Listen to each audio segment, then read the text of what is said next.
ছোট্ট বন্ধুরা, তোমরা সবাই কেমন আছো? আজকে আমাদের সচেতনতামূলক ভিডিও হলো কমিউনিটির স্বাস্থ্যবিধি বা কমিউনিটি হাইজিন, প্রচারে হোপ কলকাতা ফাউন্ডেশন। আমাদের চারপাশে আমরা যেখানে বসবাস করি, অর্থাৎ আমাদের কমিউনিটির স্বাস্থ্যবিধি আমরা কিভাবে মেনে চলবো সেই নিয়ে আজ কথা বলবো।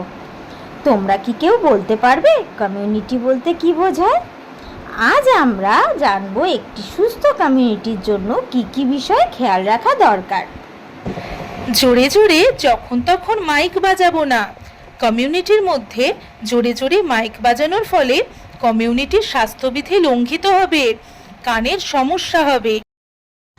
বন্ধুরা, তোমরা জানলে জোরে জোরে মাইক বাজালে যেমন কমিউনিটির স্বাস্থ্য লঙ্ঘিত হয়, তেমনি উনুনের ধোঁয়া আমাদের বায়ু দূষণ ঘটায়।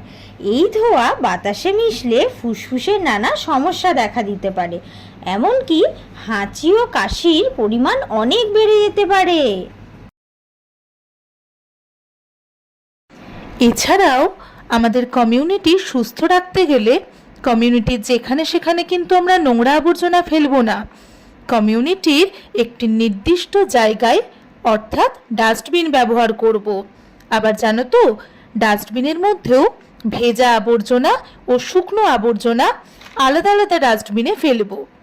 এছাড়াও আমাদের কমিউনিটির মধ্যে কোনো অনুষ্ঠান হলে বা কোনো বিয়ে বাড়ি হলে বা কোনো জন্মদিন বাড়ি হলে তার অতিরিক্ত খাবার ও ব্যবহৃত জিনিস আমরা যেখানে সেখানে ফেলবো না, একটি নির্দিষ্ট জায়গায় অর্থাৎ আমরা কিন্তু ডাস্টবিনের যথাযথ ব্যবহার করব।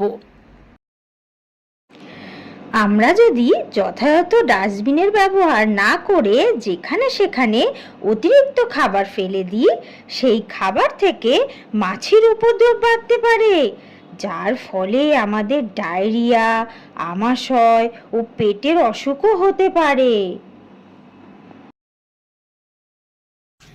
জানো তো ছোট্ট বন্ধুরা, আমরা কিন্তু কোথাও জল জমতে দেব না। জমা জলে মশার উপদ্রব বাড়ে, যার ফলে কি হতে পারে আন্টি? ম্যালেরিয়া হতে পারে, ডেঙ্গু হতে পারে। ঠিক বলেছ। তাই আমরা মনে রাখবো, বাড়ির ফুলদানিতে কিছুদিন পর পর জল পাল্টাবো। ডাবের খোসা, টায়ার এসবের জিনিসে আমরা জল জমতে দেব না।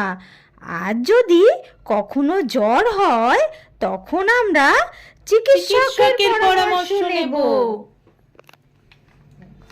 এই সমস্ত স্বাস্থ্যবিধি সঠিকভাবে মেনে চলি, তবেই আমরা একটি সুস্থ সমাজ গড়ে তুলতে পারবো।